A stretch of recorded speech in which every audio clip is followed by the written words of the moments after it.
네, 9월 18일 목요일 코인 마켓워치 시작합니다. 오늘 새벽 미국 연준의 금리 인하 발표가 있었습니다. 앞으로 두 번 남은 FOMC에서 또 인하할 수 있다고 언급하면서 시장은 유동성 장세를 기대하고 있는데요. 이런 시기에 어떻게 대응해야 하는지 두 기자와 함께 차근차근 살펴보도록 하겠습니다. 블록체인 투데이 이은주 기자 어서 오십시오. 안녕하세요. 안녕하십니까. 네, 뉴스웨이 한종욱 기자 오셨습니다. 어서 오십시오. 안녕하십니까. 네. 그리고 라이브로 보고 계시는 우리 웰커미들. 네, 어제 이은주 기자가 정해준 시청자 별명이죠. 웰커미들. 오늘도 끝까지 코마워 함께 시청해 주시기 바랍니다. 그러면 주요 코인, 비트코인부터 살펴보도록 하겠습니다. 비트코인 차트를 보면서 이야기를 나눠볼게요. 비트코인 같은 경우는 어제 지금 현재 0.73% 상승 중에 있는데요. 그런데 CNBC 상에서는 1.35% 상승하면서 이 금리 인하에 대한 기대감과 또 유동성이 들어오고 있는 것으로 포착됐습니다.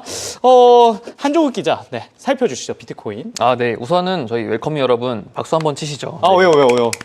저희가 예상한 대로 이제 25베이스 포인트 금리 인하가 되면서 네. 뭐 당연하게도 좀 비트코인이 약간 강세를 보이는 상황인데요. 네. 지금 올해 처음이자 9개월 만에 인하를 한 거예요. 네. 사실 연내 두 차례 추가 인하 계획을 밝힌 것이 사실 조금 더 기대감을 불어넣었다고 볼 수 있는데요. 네. 지금 금리 인하를 하게 된 이유는 고용시장 둔화를 경계하는 목소리가 좀 더 커진 탓입니다. 네, 뭐 비농업 고용 지표도 그렇고 민간 고용 지표도 그렇고 조금씩 안 좋다 보니까 이제 금리 인하를 통해서 시장을 경기 부양을 하겠다는 좀 연준의 의지가 투영된 걸로 보이고요. 네. 그러다 보니 다만 이제 파월 의장 같은 경우는 여전히 좀 관세발 인플레이션을 우려하고 있습니다. 네. 네, 아무래도 이제 관세가 이제 뭐 7월부터 계속해서 부과되고 있다 보니까 이거를 이제 현재로서는 조금 알 수 없다 이러면서 조금 자제하는 분위기로 보이고 있습니다. 네, 다만 그래도 첫 금리 인하가 9월에 나오면서 반응 자체는 긍정적이고요. 이제 연말에 상승 국면을 조금 기다릴 수 있는 배경이 된 걸로 보입니다. 네. 어쨌든 금리 인하를 했기 때문에 좀 긍정적이다. 그리고 또 두 차례 더 인하할 수 있기 때문에 상승 국면이 기다려진다. 이렇게 했는데 이번에도 근데 좀 연준 안에서 엇갈리는 의견이 나오지 않았습니까? 네, 맞습니다. 여기 다음 PPT를 보시면은 조금 재밌는 결과가 나왔는데요. 네. 반대가 한 명입니다. 어허. 이 한 명이 사실 누군지 아시겠습니까? 스티븐 미란 아닌가요? 맞습니다. 네. 네, 스티븐 미란만 반대를 했죠. 네. 미란이 반대를 한 이유는 금리 인하를 안 하겠다는 게 아니라 여기 보신 대로 50 베이스 포인트를 인하하겠다. 조금 더 비컷을 하자는 주장에 가까운 상황입니다. 네. 아무래도 이제 트럼프 대통령의 최측근이기도 하고 금리 인하를 계속해서 주장해온 인물이기 때문에 조금 더 과감하게 연준에서 목소리를 낸 것으로 보이고요. 네. 또 이제 점도표를 보시면은 굉장히 재밌는 수치가 나옵니다. 3% 인하. 이거는 정말 뭐 지금 4%에서 4.25%인데 이거 1%로 떨구겠다는 그죠. 과감한 정말 아웃라이어가 이제 연준에 등장을 했다. 네. 근데 이제 이거는 이제 비공개입니다. 약간 마피아 게임처럼 좀 비공개로 나오긴 하는데 아마 시장은 미란일 것으로 보고 있습니다. 네. 그리고 제가 어제 점도표를 보고 잤는데 확실히 다 그 점도표 일단 어떤 건지 먼저 시청자분들 혹시 모를 수도 있으니까 그러니까 연준 위원들이 올해 그리고 내년도에 금리 인하를 어디까지 해야 되는 점을 찍는 게 점도표잖아요. 네, 맞습니다. 근데 이 그 맨 밑에 3%에 똑하니 하나 있어서 네. 무슨 에펠탑 만들어 놓은 줄 그렇죠. 알았는데 그게 스티븐 미란일 것이다. 네, 아무래도 이제 그렇게 유력하게 지금 보고 있습니다. 네. 네, 따라서 이 스티븐 미란이 누구냐에 대해서 조금 더 시장이 주목을 하는 것 같아요. 네. 사실 이 스티븐 미란은 지금 수면 위에 떠올랐지만 사실 지난해 이전부터 그러니까 트럼프 행정부 1기부터 이 트럼프의 경제 정책을 관할했다라고 보는 인물입니다. 이제 전 백악관 경제자문위원장인데 이게 연준 이사로 임명되면서 경제자문위원장을 이제 물러난 거죠. 네. 이제 그 전에는 지난해까지는 이제 월가에서 계속 있었습니다. 뭐 보스턴대를 나오고 하버드대 박사학위를 딴 전형적인 엘리트 코스인데요. 네.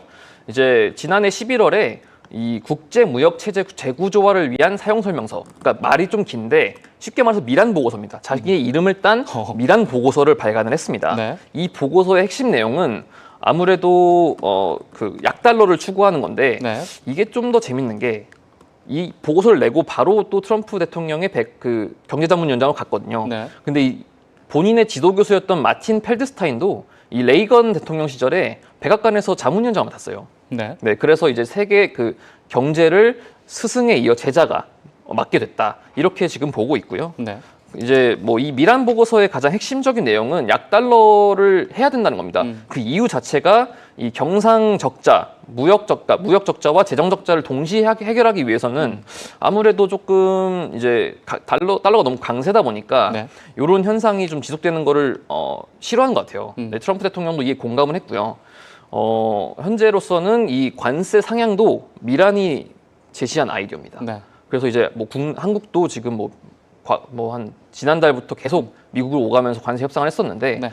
관세를 올리면서 그 미국 내 인플레이션을 일으키고 또 금리를 떨구면서 또 한 번 그 달러를 조금 약세화시키면서 네. 계속해서 이 약달러를 통해 자신들의 경상적자와 재정적자를 이 쌍둥이 딜레마라고 하는데 이걸 해결하려고 하는 거고요. 네, 그렇습니다. 트럼프 확실히 지금 말씀 들어보니까 스티븐 미란 같은 경우에는 좀 트럼프 대통령 사람이고 그래서 50pp 이하라는 트럼프 대통령의 바람대로 이렇게 의견을 표출한 것 같은데 일단 이 상황 저희가 계속해서 좀 더 살펴봐야 되겠고요. 그리고 암호화폐 시장에서도 정책과 관련된 중요한 회의가 있었다는데 어떤 내용이죠? 네, 지난주에 제가 톰리 의장이랑 네. 그 마이클 셀러 스트래티지 그 회장이 트위터에서 셀카를 찍고 사진을 올렸다고 말씀을 드렸었는데 네. 네, 이게 사실 약간 복선이었습니다. 어. 이 원탁회의를 소집을 한 거죠. 네. 가상자산 기업을 대표들이 모인 원탁회의가 지금 워싱턴 DC에서 열리고 있습니다. 네. 네, 이 원탁회의는 주요 내용이 이 비트코인 액트, 그러니까 이제 비트코인 비축 법안, 그러니까 미국이 비트코인을 직접적으로 구매를 해서 보유하는 법안을 추진하기 위해서 각 그 대표 기업들의 수장들이 네. 모여가지고 이제 회의를 하는 거죠. 여기 보시면은 뭐 비트마인 의장 톰리, 뭐 세일러 형님 다 오셨고, 네. 또 이제 그 채굴 기업의 대장이라고 할 수 있는 마라톤 디지털의 CEO인 네. 프레드 티엘도 참석을 했습니다. 암호화폐 시장에서 유명 인사들은 다 왔네요. 뭐 비트코인 매집 기업의 사장님도 오셨고 그리고 이더리움 매집 기업의 의장님도 오셨고 네, 장난 아닌데요. 네. 맞습니다. 네, 네. 그래서 이제 좀 이 원탁 회의가 네. 뭐 세일러와 원탁의 기사들이라고 하고 또 약간 이제 세일러문, 그러니까 세일러가 세일러문이요? 달로 간다. 뭐 이런 느낌으로도 해석할 수 있을 것 같아요. 네, 이건 네. 네. 그런데 네. 이 비트코인 액트의 발의자가 이 신시아 루미스 상원의원입니다. 네. 네, 그 사실 트럼프 대통령이 지난해부터 이제 계속해서 비트코인, 그러니까 미국을 암호화폐 수도로 만들겠다 이런 공약을 하면서 네. 가장 그 동조했던 의원 중에 한 명이 이 신시아 루민스 상원 의원인데요. 네. 이제 대표적인 비트코인 친화 정치인으로 이 트럼프 대통령의 그 비트코인 정책과 궤를 같이 하고 있습니다. 네, 이 루미스 의원은 이 비트코인 액트를 추진하면서 금 보유 증서를 재평가해서 비트코인을 구매하겠다. 네. 그러니까 이 말은 지금 미국 정부도 금을 보유하고 있지 않습니까? 그렇죠. 이 금을, 그러니까 추가적인 예산을 투입하지 않고 금을 조금 팔아서 비트코인을 치환을 하자 이겁니다. 그렇게 되면은 아무래도 정부 예산이 부담이 없고 네. 비트코인을 확보를 하는데 뭐 금이 아무래도 되게 무겁잖아요. 네. 이 무거운 금의 보관 그 위험도나 이런 뭐 경제성을 조금 더 절약해서 네. 비트코인을 계속 비축하자. 네. 뭐 100만 개까지 하자. 지금 이렇게 워싱턴 DC에서 언급을 하고 있습니다. 네, 계속해서 미국 정치권 안에서도 이 비트코인을 전략적 자산으로 가져가려는 그런 흐름이 나타나 보이는데요. 이은주 기자, 어제 그 FOMC 있었지 않았습니까? 네. 이 비트코인 거래 흐름에 어떤 영향을 줬을까요? 데이터상으로 좀 확인해 주시죠. 네, 사실 FOMC 전까지 미증시는 기대감에 오르는 모습을 보였다며 네. 오늘은 약간 긴장 속에서 지속적인 하락세가 이어지지 않았습니까? 그렇죠. 다만 당일에는 우리가 승자가 됐습니다. 그래서 비트코인을 포함한 시장 전반적으로 상승세가 이어졌고요. 다만 ETF를 통해서 시장의 분위기를 확인을 해보면 ETF 쪽에서는 순유출이 나왔었던 거를 체크해 볼 수가 있겠습니다. 네. 한마디로 기관들은 이 미국 증시와 좀 동조화되면서 기관들의 자금은 오히려 빠져나간 것으로 체크가 됐는데요. 7거래 연속으로 유입이 되고 있다가 간밤 새벽 사이에는 유출이 기록이 되면서 유출로 전환이 됐고요. 네. 약 710억 원 정도가 유출된 것으로 파악이 됐습니다. 그리고 FOMC를 앞두고 고래들도 좀 불안한 심리를 보이기도 했습니다. 12년 동안 비트코인을 보유하고 있었던 고래가 FOMC 회의 직전에 네. 1000개의 비트코인을 이체한 게 온체인에서 확인이 된 건데요. 아이고, 네. 뭐 매도를 했을 수도 있고 아니면 네. 다른 지갑으로 그냥 단순 이체한 걸 수도 있지만 12년이면 정말 오랫동안 홀딩한 사람이잖아요. 그렇죠. 이렇게 장기 보유자가 FOMC 회의를 앞두고 이체를 했다라는 것만으로도 사실 개인들의 심리는 굉장히 불안 불안했을 수는 있습니다. 네. 아마 오늘 좀 새벽에 잠 안 주무시고 FOMC 회의를 지켜보신 분들도 계실 것 같은데요. 네. 이렇게 사람들이 모두가 전 세계가 주목하고 있는 이벤트를 앞두고 장기 투자자들의 투자 심리가 변경되고 있다는 것은 시장 전체에 좀 부정적인 이슈로도 적용이 될 수도 있었지만 네. 다행히도 크게 하락하는 모습을 보이지는 않았습니다. 이 사람 같은 경우는 12년 전에 비트코인을 개당 847달러에 매수를 했었다라고 하는데요. 네. 아주 오랜 시간 보유하고 나서 최근에 이체 한계 새벽 시간에 기록이 됐고 반대로 FOMC를 바로 앞두고 1000개의 물량을 이체한 고래도 있었지만 오히려 대량으로 다른 지갑으로 이체한 사례도 있었습니다. 3만 개 비트코인 달러 기준으로는 34억 달러 수준의 물량을 장기 매집 지갑으로 이체한 건수가 확인이 됐습니다. 한마디로 앞에서는 1000개를 누군가 팔았다면 네. 뒤에서는 지금 보시는 것처럼 3만 개가 되는 물량을 팔지 않는 주소로 이체를 시키면서 어허. 팔려는 자들보다 확실히 지키려는 자들의 움직임이 더 강했다라는 것을 체크를 해볼 수가 첫 있겠고요. 번째 고래분은 좀 쫄았고 불안하셨나 봐요. 불안하셨죠. 네, 불안하셨어요. 그래서 약간 지갑으로 이동을 했거나 네. 매도를 했고 두 번째 고래분들은 약간 그럼에도 불구하고 네. 사나이 테스트에서 그렇죠. 통과를 하셨네요. 통화를 하시네. 아주 맷집이 강하신 분인 것 같습니다. 네. 이 장기 매집 지갑이라는 건 매도를 하지 않고 장기적으로 보유하는 성격이 짙은 지갑을 의미를 하는 거고요. 이런 걸 우리가 온체인으로 분석을 할 때 몇 년 동안 이체 건수가 없이 그냥 추가적으로 누적만 하는 지갑 주소를 따로 분류를 해서 장기 매집 지갑으로 분류를 합니다. 네. 근데 이 지갑으로 3만 개가 들어갔다는 건 누군가 또 팔지 않고 FOMC 회의와 함께 비트 더 가겠다라는 강한 확신을 보여준 것이다 생각을 해볼 수가 있겠죠. 다만 거래소 안에서의 거래량은 계속해서 유입세가 증가된 것으로 확인이 됐습니다. 이 거래소 안에 코인들의 물량이 많으면 유동성 증가로 우리가 뭐 가격 변동성이 커지기 때문에 상승에 대한 가능성도 열어볼 수는 있겠지만 네. 보통 거래소 안에 물량이 많다라는 건 추가 하락에 대한 가능성도 가리킬 수 있거든요. 그렇기 때문에 최근 들어서 이 거래소 안으로 물량이 많이 들어왔던 부분은 이 시장 안에서 단기적인 변동성을 의미하기도 하고 또 매도에 대한 비중도 상당히 나올 수 있겠다라고 추측을 해볼 수도 있지만 네. 지금 유입 증가세가 지속적으로 이어지고 있는 상황에서도 시장에서는 하나도 걱정할 필요가 없다라고 이야기를 하는 부분이 있습니다. 네. 바로 피델리티에서 주장을 하고 있는 어차피 7년만 지나면 비트코인 지금 공급되고 있는 공급량 40%는 유동성이 사라진다 이렇게 주장하고 있기 때문입니다. 어디로 사라지죠?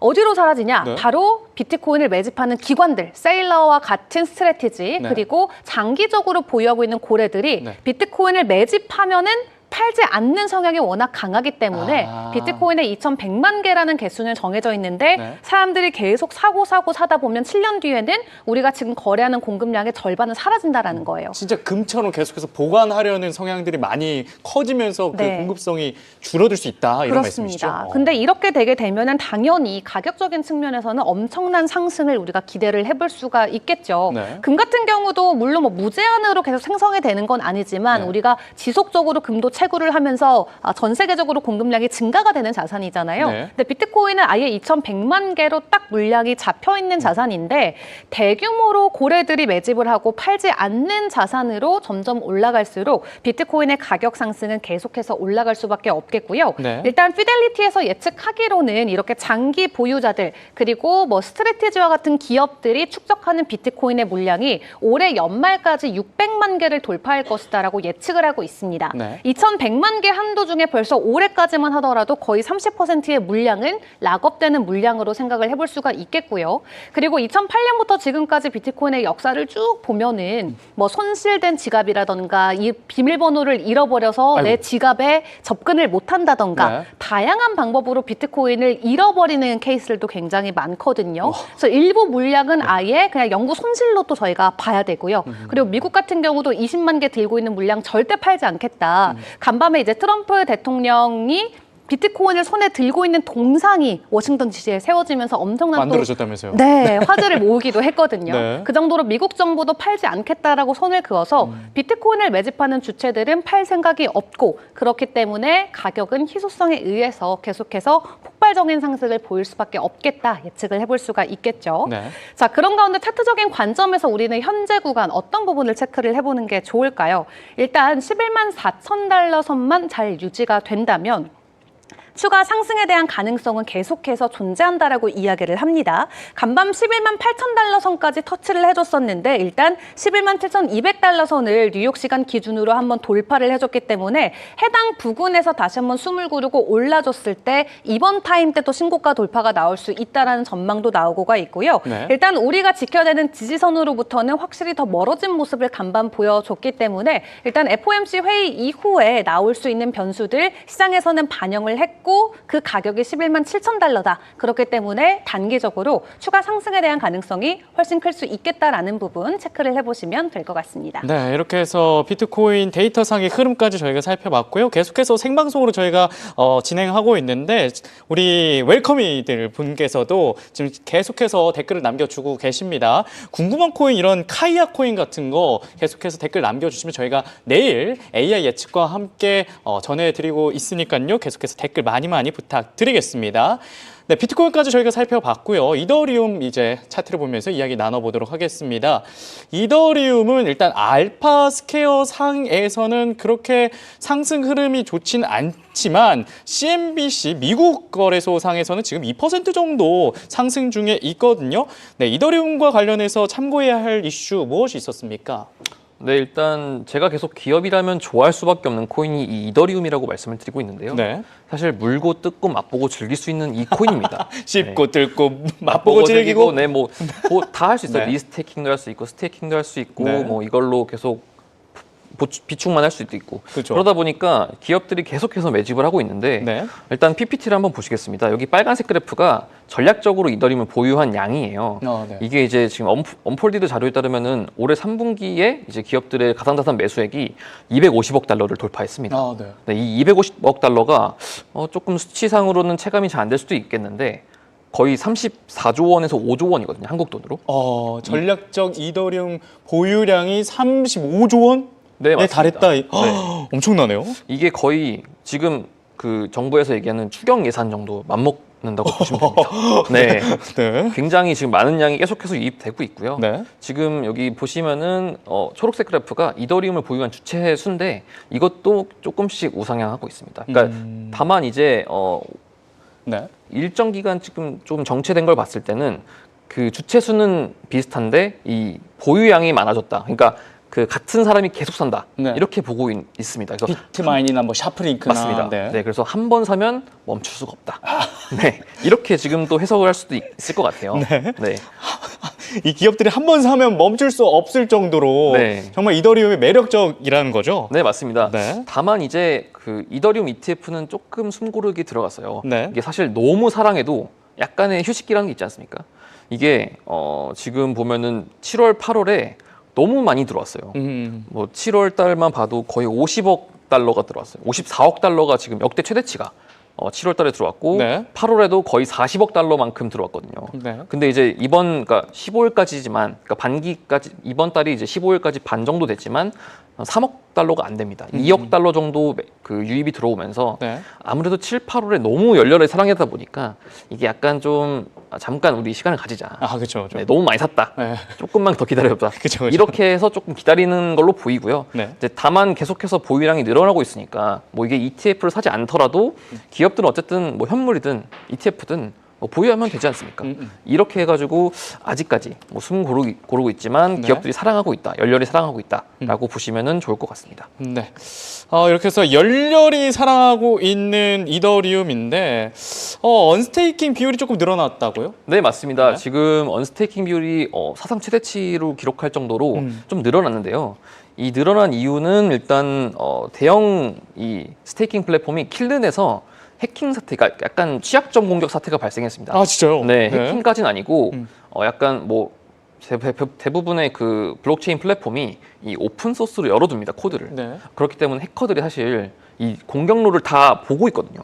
그래서 조금이라도 취약 부분이 생기면은 요 부분을 파고 들어가서 이제 좀 취약 부분을 공격할 수 있는데 네. 요게 조금 발생하면서 현재 이 퀼른이라는 스테이킹 플랫폼이 잠깐 이 우리 밸리데이팅하는 사람들한테 네. 잠깐 중단하자.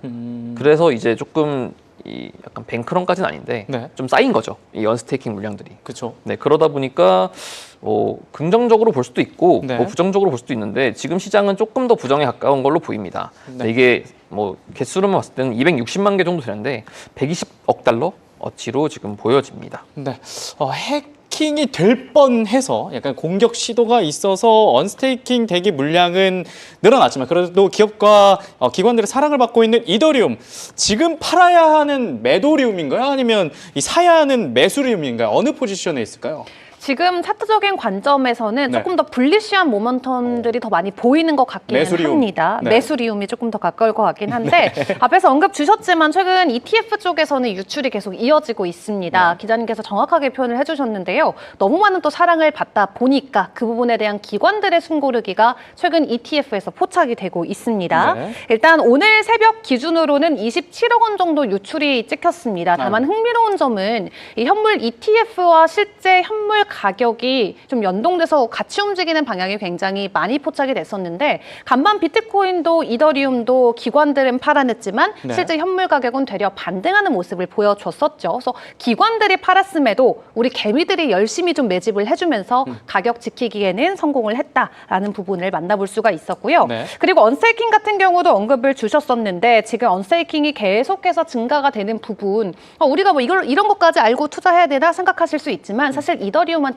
거의 스테이킹이 센티먼트의 전부다라고 생각을 하셔도 무관할 것 같습니다. 기업들이 사는 이유도 스테이킹 때문이잖아요. 그렇죠. 근데 아직은 기업들 같은 경우는 현물 ETF의 스테이킹을 통해서도 사려는 수요도 있기 때문에 오히려 그 현물 스테이킹의 ETF가 출시되는지에 대한 여부를 기다리는 기관들도 굉장히 많고요. 왜냐하면 샤프링크처럼 네. 이더리움을 회사 차원에서 매수하는 건 쉽지 않거든요. 그렇죠. 그러니까 사면 기사까지 날 정도잖아요. 그렇죠. 누가 이더리움을 사버렸다 이렇게. 월요일 내내 글귀 기사가 나더라고요. 네, 지금은 빅이슈예요. 상장사가 뭐 코인을 산다는 것 네. 자체는 굉장히 빅이슈고 ETF를 통해서 사는 건 빅이슈가 안 됩니다. 아무도 몰라요. 누가 뭘 샀는지. 이제 찾아보면 나오긴 합니다만 네. 크게 가시화되진 않잖아요. 네. 근데 지금 이 현물 ETF 스테이킹 버전이 출시가 된다면 기관들이 훨씬 더 적극적으로 대량의 이더리움을 매수를 할 수 있는 만큼 스테이킹이라는 것 자체는 이더리움한테는 굉장히 큰 메리트거든요. 근데 최근 이 부분에서 물량들이 계속 빠져나오기 위해서 대기를 하고 있고 그 대결이 증가하고 있다는 부분은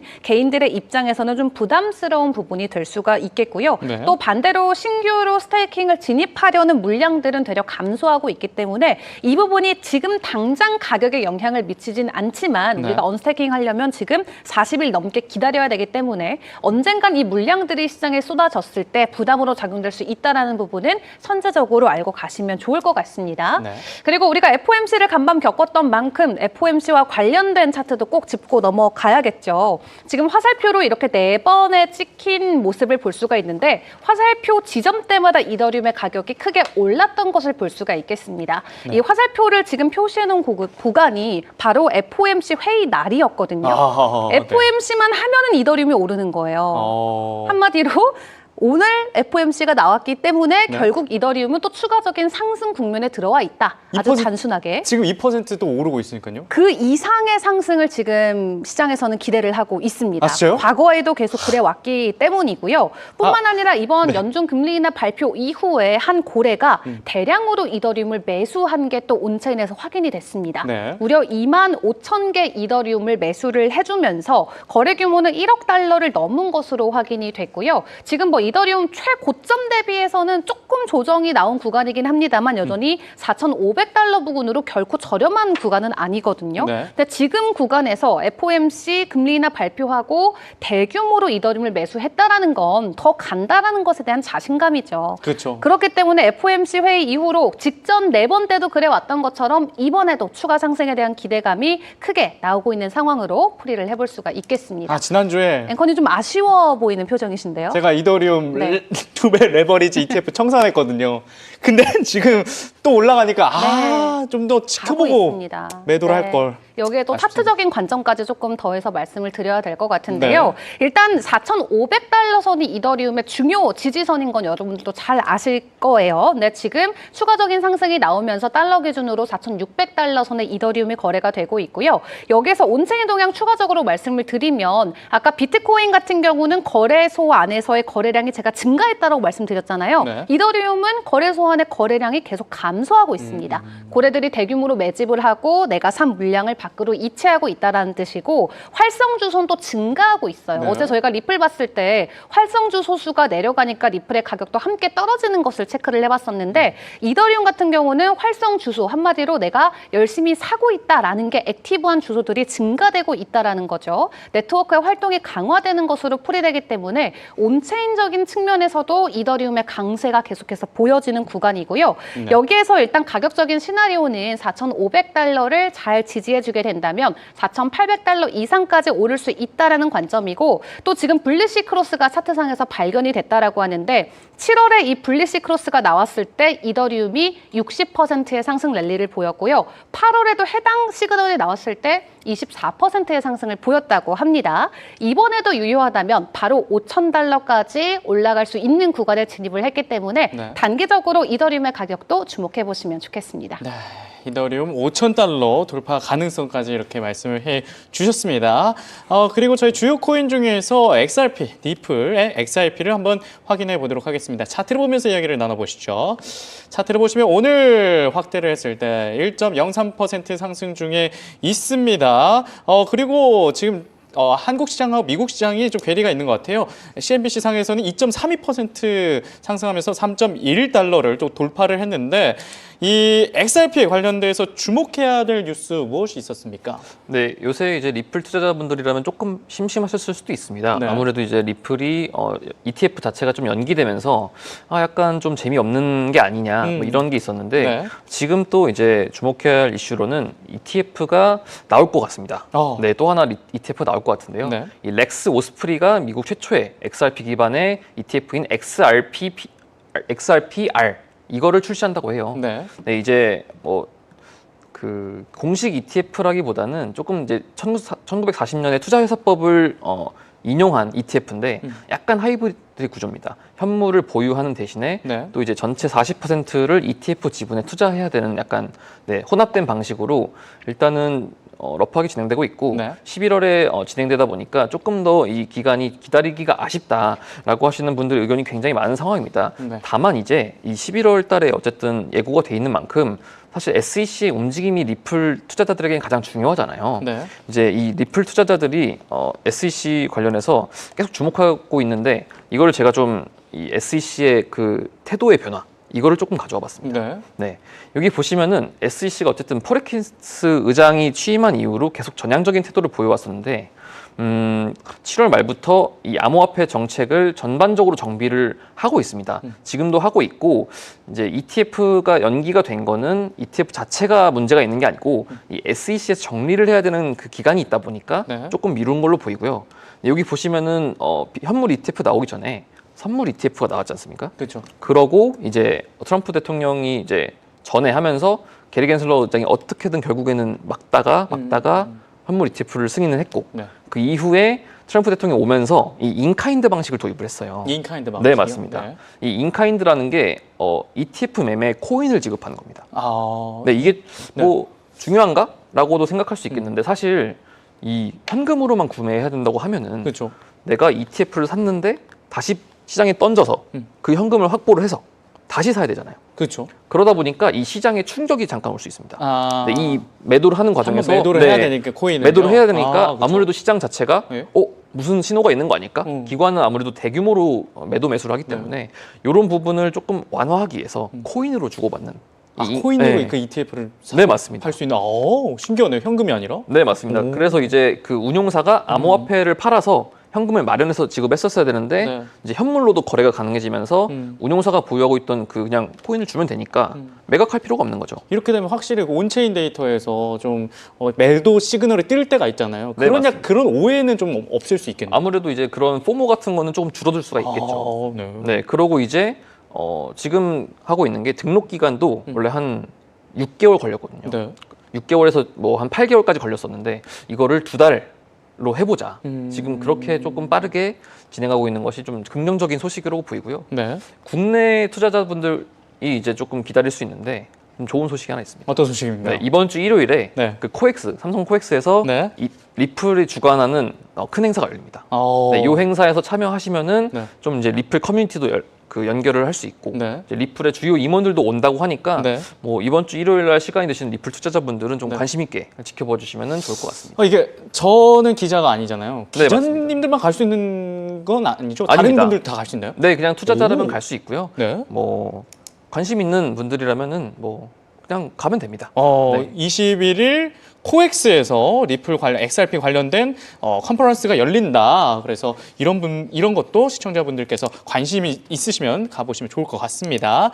자, 그리고 이 XRP 온체인 데이터상에서 거래 흐름 좀 살펴주시죠. 네, 방금 저희 기자님께서 말씀해주신 그 ETF 승인 이슈로 인해서 네. 지금 전망들은 굉장히 좋습니다. 아하. 희망회로를 아주 뭐 저희가 댄스 한 번으로 끝날 게 아니라 거의 댄스 영화 한 편을 찍어야 될 댄스 영화 정도로 한 편이요? 목표가가 너무 높아져 있습니다. 어느 정도까지 높아졌죠? 지금 XRP 같은 경우는 현실적인 목표가 30달러 선이다. 이런 말까지 나오고 있어요. 네. 지금 우리가 5,000원 하면은 춤추겠다고 했는데 30달러면 뭐 좀 몇만 원 단위잖아요. 42,000원 정도 되는데. 네, 네, 그렇습니다. 그래서 이 ETF 수요가 왜 이렇게 네. 사람들의 심리를 움직이고 있고 어떤 좀 희망 회로까지 우리가 그려볼 수 있을지 좀 자세한 내용 전달 드리도록 할 텐데요. 네. 일단 ETF가 만약 실제로 승인이 되게 된다면 시장에서 예측하고 있는 자금 유입의 물량은 170억 달러 정도가 된다고 합니다. 네. 근데 비트코인과 마찬가지로 이 정도의 금액이 기관 쪽에서 들어와 주게 된다면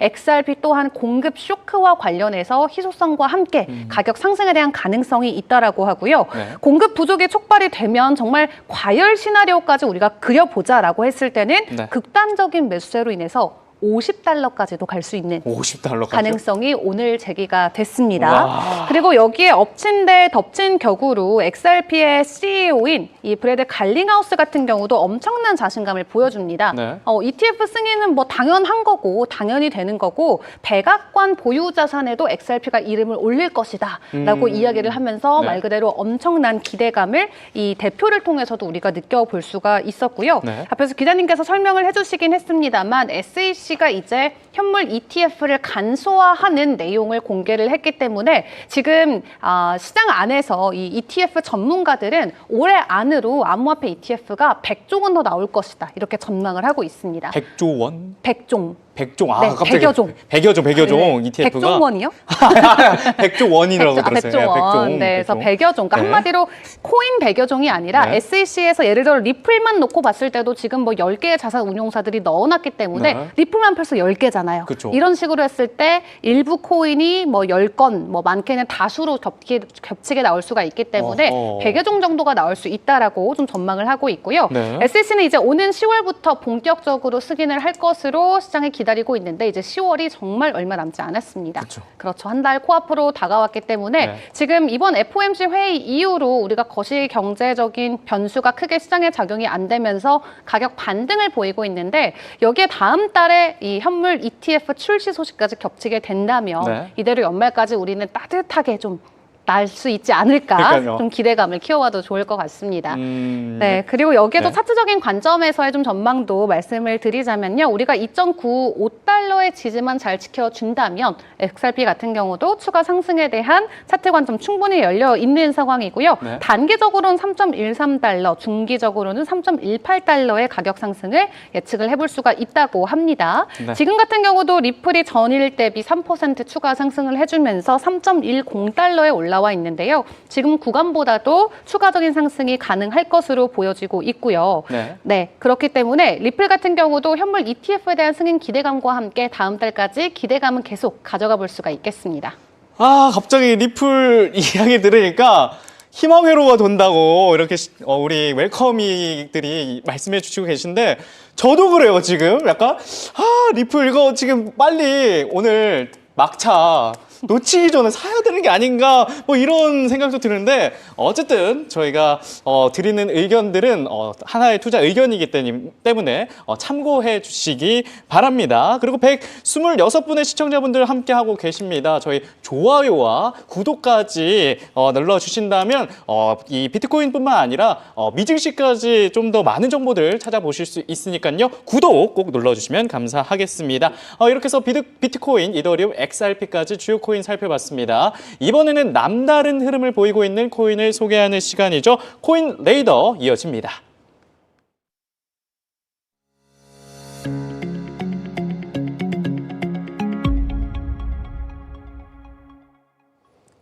네, 오늘 코인 레이더에 포착된 첫 번째 코인은요, 처음으로 저희가 소개하는 코인이라 할 수 있겠습니다.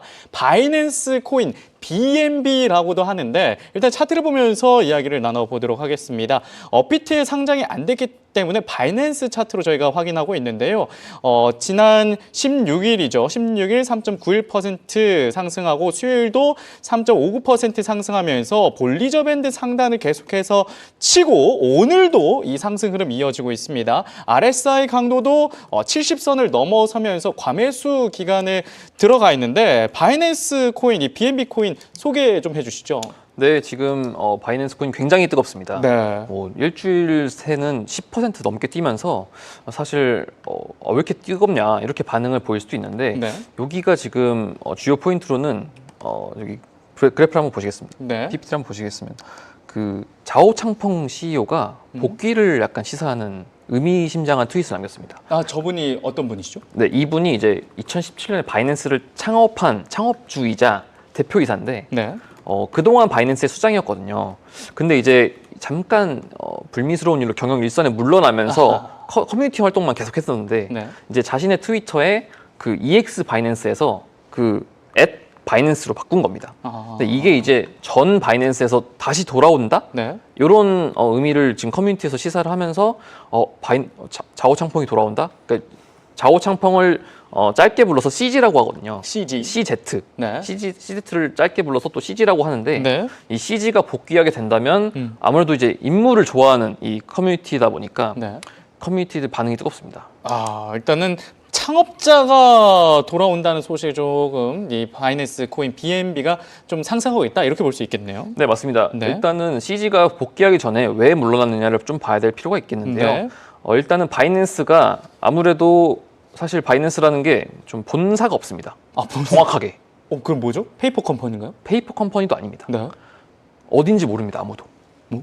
전 세계에 뿌려져 있고 네. 본사는 어디 있을 것이다. 홍콩에 있을 것이다. 약간 텔레그램도 보면은 네. 데이터베이스가 어디 있는지 모르잖아요. 데이터망이. 그렇죠. 그런 것처럼 바이낸스도 전 세계에 있다고는 하는데 정확히 어디 있는지 몰라요. 약간 비트코인 창립자가 누군지 모르는 것처럼. 근데 그것보다는 조금 더 예상은 할 수 있겠지만 네. 어쨌든 전 세계에 흩어져 있고 잘 모르기 때문에 아무래도 좀 규제랑은 좀 거리가 먼 느낌이죠. 네. 근데 그러다 보니까 이제 바이낸스가 조금 이제 그 자금 세탁 방지 규정이라든지 이런 거를 이제 그 법제화에 맞추지 못했기 때문에 네. 미국에서 미국에서 과거에 이제 좀 뭐 FTX 사태도 있었고 이런 거를 좀 보는 과정에서 네. 이 AML 위반 혐의가 걸린 거죠. 그래서 2023년에 4개월 정도가 2023년에 벌금을 받고 네. 또 이제 그러니까 회사 벌금도 받고 개인 CEO가 벌금을 냈어요. 5천만 달러 상당의 벌금을 냈는데 네. 그러고 나서 또 이듬해인 2024년에는 약 4개월 정도 수감되는 그런 징역형을 네, 받았어요? 징역형을 허허허허. 받았습니다. 네. 네, 뭐 이제 샘 뱅크먼 프리드 같이 완전히 이제 뭐 천문학적인 뭐 이제 징벌적인 그런 징역형은 아닌데 네. 어쨌든 이 CG라는 그 암호화폐 바이낸스 거래소의 상징과 같은 인물이 미국에서 구금이 됐다? 이거는 조금 이슈가 있거든요. 네. 네, 그러다 보니까 일단은 CG도 좀 의욕을 잃은 것 같아요. 본인 그때도. 네. 그래서 이제 경영 일선에서 물러나겠다. 대신에 뭐 이제 나는 이 사업에서 손을 뗄 테니 네. 좀 봐줘라. 이런 식으로 조금 일선에서 물러난 느낌이고요. 네. 현재는 뭐 아까도 말씀드렸다시피 계속 커뮤니티 활동만 하고 있었어요. 뭐 이제 뭐 민코인 할 때도 이민코인 찍을까? 이민코인 좋은 것 같아. 계속 그렇게 소통을 했거든요. 그냥. 진짜요? 네, 소탈하게. 약간 퇴임한 뭐 대통령처럼 이렇게 소박하게 했었는데 SNS에. 네. 이제 지난 5월이죠. 5월에 트럼프 대통령이 이제 어쨌든 헤게모니를 잡으면서 네. 사면을 신청했습니다. 아. 이 말인즉슨 사면을 하면은 미국에서 이제 뭐 경영 활동 제약이 사라진다고 해요. 네. 뭐 아무래도 이런 뭐 로비에 미국 자체가 좀 열려 있다 보니까 만약에 CG가 사면이 되고 CG가 다시 복귀를 하고 네. 그 경영 일선에 올라온다면은 바이낸스 위력이 조금 더 강해지지 않겠냐. 이런 분석이 지금 계속해서 나오고 있는 상황입니다. 네, 이 돌아온 창업자 CG가 이 이슈가 지수에 영향을 많이 주고 있는 것 같은데 거래 흐름으로 보는 전망은 어떻습니까? 네, 사실 장펑자오와 같은 이런 인사들이 시장에서는 굉장히 좀 큰 주목을 받는 대표적인 리더거든요. 근데 네. 앞에서 말씀을 해주셨던 것처럼 잠깐 업계에서 사라져 계셨다가 다시 이제 경영 일선으로 복귀하는 그런 기대감 때문에 네. 이 거래소 코인인 BNB가 오늘 무려 $1,000 돌파에 성공을 했습니다. 이야. 지금은 일시적으로 뚫고 나서 좀 숨고르게 들어가 있는 상황인데 네. 시가총액이 지금 1,300억 달러거든요. SK 하이닉스보다 시가총액이 높은 거예요. 삼성전자보다는 좀 낮습니다. 근데 그 정도로 네. 거래소 하나의 시가총액이 우리나라 최고 대기업 그 이상의 수준이라고 생각을 하시면 될 것 같고요. 네. 바이낸스 같은 경우는 세계 최대 거래소가 맞습니다. 다만 이 장펑자오라는 CEO 자체가 물론 캐나다 이민자 출신이긴 합니다만 이 오리진 자체는 중국 계열이기 때문에 네. 미국에서는 좀 견제하는 그런 움직임도 굉장히 강했고요. 아. 전 세계에서 가장 많은 거래량을 가지고 있는 거래소의 대표가 어쨌든 중국인이라는 것 자체가 네. 미국에서는 좀 견제 요소가 많이 됐었던 것 같습니다. 그래서 이런저런 좀 타이틀을 붙여서 좀 CEO 자리에서 끌어내리기 위한 그런 것들을 많이 펼쳤었고 네. 그로 인해서 좀 물러나 있었던 장펑자오가 다시 돌아온다라는 것은 바이낸스 그리고 이 BNB 자체는 엄청난 호재로 작용이 되고 있다라고 생각을 하시면 될 것 같아요. 네. 기술적인 관점에서도 굉장히 긍정적입니다. $1,300까지도 돌파할 수 있다라는 관점이 공유가 된 건데요. MACD라던가 RSI를 현재 확인을 해봤을 때는 추가 상승에 대한 가능성 충분히 나오고 있는 상황이고요. 제가 아침에 이 PPT를 만들 때만 하더라도 네. $1,000를 돌파하기 전이었는데 그래서 $1,000 돌파 임박이라고 썼다가 이제 오후 시간 기준으로는 돌파를 해줬기 때문에 네. 돌파를 하고 지금은 $990 선에서 거래가 되고 있습니다. $1,006까지 갔네요. 네, 맞습니다. 그래서 네. 지금 1차 타겟 프라이스로 $1,000 제시를 해준 전문가가 있고요. 그 뒤로는 $1,025, $1,050 이 정도 선까지도 충분히 단계적으로 올 수 있다는 것을 잘 기억을 하시고 네. 이 리더의 복귀, 귀환은 거의 뭐 일론 머스크 없는 테슬라에서 갑자기 일론 머스크가 있는 테슬라가 된 것처럼 네. 시사하는 바가 굉장히 큽니다. 그래서 아. 심리적인 요인으로 $1,000를 네. 돌파를 해줬지만 추가 상승에 대한 커뮤니티의 강력한 신뢰는 여전히 남아있다는 거 기억을 해보시면 좋겠습니다. 그 일론 머스크가 이번에 보상안 받는다고 해가지고 네, 나간의 먼의 말 네. 많았잖아요. 테슬라의 근데 주가가 이번 빵 뛰었잖아요. 그렇습니다. 그럼 그거랑 마찬가지로 이 바이낸스 코인도 CG가 돌아왔으니까 네. 더 갈 수 있다. 심지어 돌아오는 게 확정도 아니고 네. 아까 앞에서 봤지만 핸들만 바뀐 거예요. 아. 근데 여기에서 이제 최종적으로 정말 복귀를 하고 기사가 나오고 하면은 또 추가 상승에 대한 가능성이 더 있을 수도 있겠죠. 그러면 지금 네. $1,000 뭐야? 1,500까지도 갈 수도 있겠네요? 오, 지켜봅시다. 아, 네. 지켜봐야겠죠. 네. 자, 너무 또 흥분했습니다. 네, 이렇게 해서 바이낸스 코인 BNB까지 저희가 살펴봤고요. 다음으로는 하이퍼 리퀴드라는 코인 상승 확인해 보도록 하겠습니다. 이 코인 같은 경우에는 지금 업비트에 상장되어 있지 않고 국내 거래소에서는 코빗에서 거래가 가능하다고 하는데요. 그래도 시가총액이 15위 안에 드는 코인입니다. 최근에 5% 넘게 상승하면서 주목을 받았는데 이 하이퍼 리퀴드 어떤 코인이고 급등한 이유 무엇입니까? 네, 아까 제가 바이낸스 코인을 설명드렸잖아요. 네. 바이낸스 코인은 바이낸스에서 쓰이는 코인이고 바이낸스라는 게 이제 세계 최대 거래소니까 네. 그만큼 하이프가 나오는 건데 이 하이퍼 리퀴드도 네.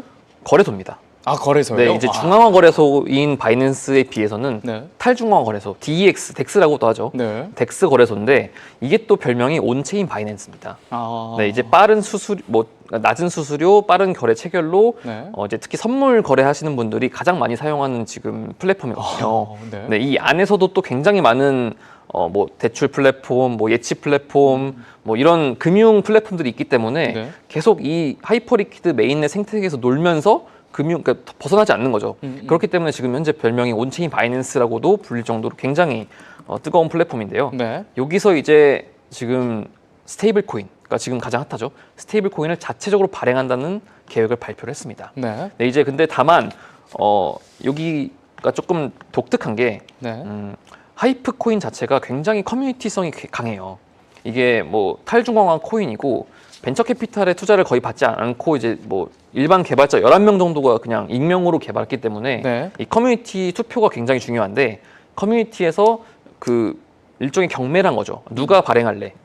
뭐 이러면서 이제 뭐 팍소스도 참여하고 네. 에테나도 참여하고 뭐 이렇게 했는데 결국에는 낙찰된 게 네이티브 마켓이라는 곳입니다. 네, 여기 보시면은 이 네이티브 마켓이 맥스라는 개발자가 오랫동안 이 하이퍼리퀴드 생태계에서 활동을 했는데 네. 이 사람이 직접 내가 USDH라는 스테이블 코인을 발행할 테니 나를 지지해줘라 해서 대선에서 뽑혔어요. 어허. 네, 53%로 당선이 됐는데 네.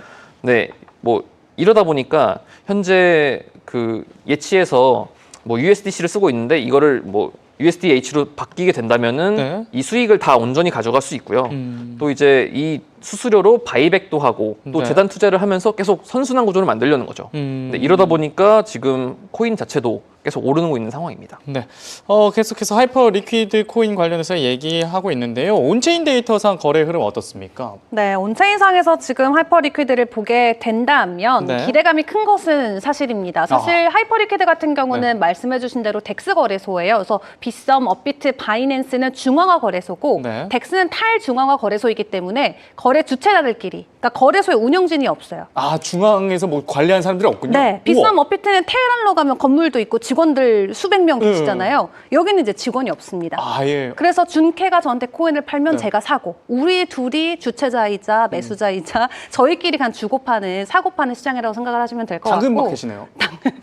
당근마켓 표현 좋습니다. 아, 그렇죠. 네, 약간 그런 것처럼 아하. 당근마켓은 네. 그래도 당근마켓 운영진이라도 아, 있지만 있긴, 네. 하이퍼리퀴드는 이제 완벽한 탈중앙 이제 오직 기술에 기반해서만 거래가 이루어진다고 생각하시면 될 것 같고 생각보다 이런 방법을 선호하시는 분들이 상당히 많습니다. 그냥 거래소에서 우리가 좀 거래를 했을 때 겪었던 그런 불편한 것들 그런 것들을 덱스를 통해서 충분히 완화할 수 있기 때문인데요. 네. 이렇다 보니까 덱스에 대한 수요가 계속해서 높아지면서 지금 어느 정도 수준까지 왔냐. 바이낸스 거래량의 14%까지 달성하는 수치가 하이퍼리퀴드 거래량에서 포착이 되고 있습니다. 네. 하이퍼리퀴드는 어떻게 보면 2세대, 3세대 덱스라고 생각해 볼 수가 있을 것 같고요. 초창기에는 이제 유니스왑이라는 또 덱스 거래소가 있었습니다. 근데 네. 이제 그 이상으로 하이퍼리퀴드가 더 좋은 서비스와 보안을 가지고 출범을 했다고 생각을 하시면 될 것 같고 덕분에 최근 이 중앙화 거래소의 거래량 10% 이상까지 차지하게 되는 수치까지 올라왔고요. 그렇기 때문에 가격 상승에 대한 기대감도 당연히 계속 가져가 볼 수밖에 없겠죠. 네. 앞에서 BNB 확인했을 때도 오늘 신고가였는데 하이퍼리퀴드도 지금 신고가입니다. 이야. 계속해서 고점을 높여가는 모습을 보여주고 있고 60달러 선 터치를 안타깝게 오늘 하지는 못했습니다만 네. 60달러 이상 갈 수 있다라는 차트적인 관점이 계속 나오고 있습니다. 지금 58달러 정도 지나가고 있는데요. 60에서 62달러의 저항을 만약에 테스트하게 되고 돌파하게 된다면 네. 그 위의 상단은 이제 아무도 예측할 수 없는 수준으로 들어간다고 생각하시면 될 것 같고 강세 시나리오가 계속 이어지게 된다면 우리가 58달러 구간을 잘 지키는지 체크하시면서 60달러 이상에 대한 가능성까지 함께 기대해 보셔도 좋을 것 같습니다. 네. 그다음에 이제 빨리 저희가 시간이 없어서 수익 코인 한번 확인해 보도록 하겠습니다. 수위도 3일 연속 상승세 보여주고 있거든요. 양봉이 3개 나타나고 있는데 수익 코인 어떤 이슈가 있었습니까? 네, 일단 수위 같은 경우에는 현재 구글이랑 파트너십을 계속 맺고 있어요. 네. 이번에 이제 신형 인공지능 AI 이제 결제 프로토콜 AP2의 런칭 파트너로 선정이 됐는데 네. 이제 수위가 페이스북 개발했던 그룹에서 나온 코인이다 보니까 약간 빅테크와의 계속 교점이 있는 것 같아요. 네. 네, 그러다 보니까 구글과도 계속 테스트를 같이 하고 이러다 보니까 좀 아무래도 유망하지 않을까. 예를 들면 뭐 국내 코인이 삼성전자와 뭘 한다. 이렇게 하면 좀 주가가 좀 반영이 되지 않습니까? 많이 뛸 것 네, 같은데요? 그렇죠. 네. 그러다 보니까 이런 기대감이 계속해서 잔존하는 것 같습니다. 네. 수위하면 구글 이렇게 좀 제가 외워둬야 될 것 같은데 수위의 거래 흐름 어떻습니까? 네, 간단하게 좀 강세 시나리오에 대한 좀 네. 목표가만 공유를 드려야 될 것 같은데요. 주요 지지 구간은 3.5달러 부근으로 체크를 해보시면 될 것 같고요. 네. 강세 시나리오가 유지가 된다면 추가 상승에 대한 가능성은 있지만 정고점 돌파까지는 아직 조금 힘이 부족하다라고 생각을 해주시면 될 것 같습니다. 네, 이렇게 해서 바이낸스 코인, BNB, 하이퍼 리퀴드 수익까지 이은주 한종욱 기자가 준비한 소식을 모두 전해드렸습니다. 코인 마켓워치 저희가 준비한 소식은 여기까지입니다. 저희는 내일 6시에 다시 찾아오겠습니다. 오늘도 코마오를 시청해 주신 웰컴이, 발음이 안 되네요. 웰컴이 여러분 고맙습니다.